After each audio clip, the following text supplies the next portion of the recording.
Hello, আশা করি তোমরা সবাই ভালো আছো। তো আমি এই পর্যন্ত টোটাল 2188টা ভিডিও বানাইছি। তাই তুমি যদি আমার কোনো ভিডিও দেখতে চাও, তুমি আমার চ্যানেলের প্লেলিস্টগুলা ভিডিওগুলো দেখতে পারো। তো আজকে থেকে আমি এই স্টাইলের ভিডিও বানাবো, একটা ব্ল্যাক স্ক্রিন এবং এই স্ক্রিনের মাঝখানে যা দেখানোর আমি দেখাবো, এবং এই টাইপের ভিডিও বেশি পাবা। তো আজকে আমি যে টপিকটা নিয়ে কথা বলবো, টপিকটা হয়ে যাচ্ছে তুমি অনেক সময় অনেক কিছু চাবা কিন্তু পারবা না, পাওয়া না। জিনিসটাকে আমি তোমাকে বোঝাই।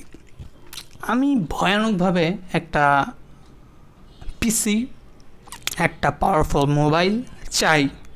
রাতের বেলা যখন আমি শুই আমি স্বপ্নও দেখি আমি একটা পিসি অথবা একটা ভালো মোবাইল পাইছি, কিন্তু ঘুমের থেকে উঠলেই আমার সেই স্বপ্নটা ভাঙা যায়।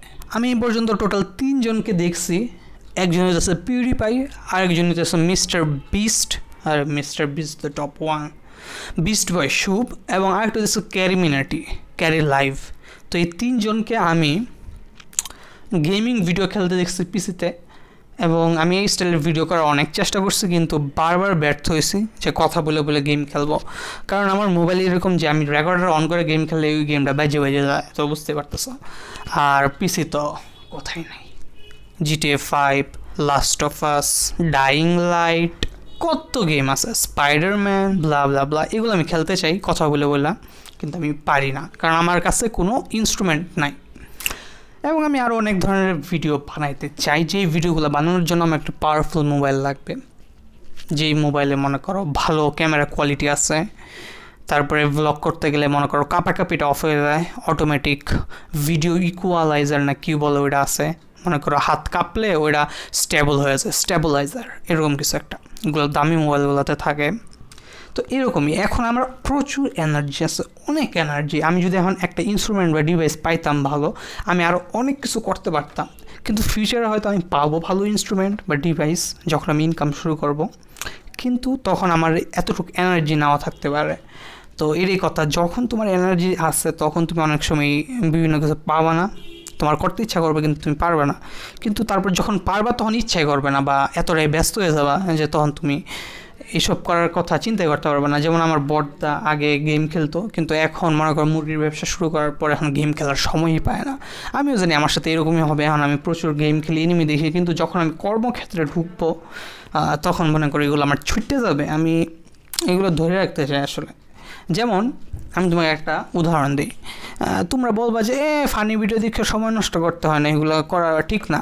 আমিও বলি এই কথাগুলো, কিন্তু জীবনে তোমার এমন অনেকগুলো মুহূর্ত আসবে যখন তোমার ফানি ভিডিও কাজে দিবে। যেমন আমাদের যখন করোনা হয়েছিল, আমাদের বাসায় সবারই করোনা হয়ে গেছিলো কোভিড-19 সময়, লকডাউনের টাইমে। তো ওই টাইমে আমি যখন ঘুমাইতাম রাতে খুলবা এসে ধরে ঘুমাইতাম, আর আমার একটা জিনিস মাথায় ঘুরতো যে আমি যদি মরে যাই, আমি যদি কালকে ঘুম থেকে না উঠতে পারি, এগুলো ভাবে ভাবে কাঁদতাম। মানে আমার একটা ভয় আসতো ভিতর থেকে, এটা অনেকেরই আসছে, সবারই খারাপ সময়টা বার করতে হয়েছে। তো তখন আমি আশিস চঞ্চল নিয়ে ভাইন্সের ভিডিও দেখে দেখে হাসতাম। তো এখন মনে হতে পারে যে ফানি ভিডিও দেখা সময় নষ্ট করা, এইসব এন্টারটেনমেন্ট দেখলে জীবনে সফল হতে পারবে না। ঠিক আছে, কাজ করা ঠিক আছে, কিন্তু এমন কিছু সময় আছে জীবনে যখন তোমার এই ফানি ভিডিওগুলো হেল্প করে। তখন আমি এই আশিস চঞ্চল নিয়ে ভাইন্সের সবগুলো ভিডিওই দেখছিলাম মোটামুটি, এবং অনেক ভালো লাগতো। এই কষ্টের মধ্যে হাসতাম আমি, তো বুঝতে পারছো সে আমাকে কষ্টের সময় হাসাইছে। সে জানে না সে কী করছে, কিন্তু সে আমার জীবনে অনেক বড় একটা ভূমিকা ফেলাইছে। তারপরে মনে করো আমি হিন্দিতে এখন অনেক আন্ডারস্ট্যান্ডিংয়ের জন্য ভিডিও দেখি, অনেক কিছু করি।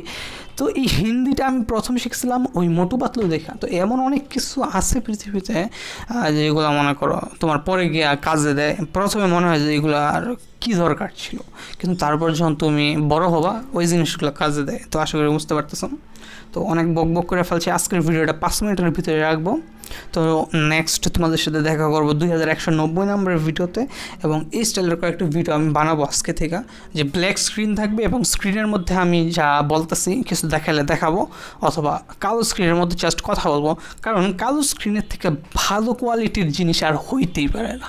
কারণ আমি যখন আমার মোবাইলের রেকর্ডিং অন করে ভিডিও করি, আমি শার্পনেসও বাড়াই দিই, তাও ভিডিও কোয়ালিটি ভালো হয় না। তো বুঝতে পারতেছো, মানে অনেক ঝামেলা আছে, তাও ওইগুলোর মধ্যে থেকে আমি ভিডিও করি কারণ আমার মনের শান্তি।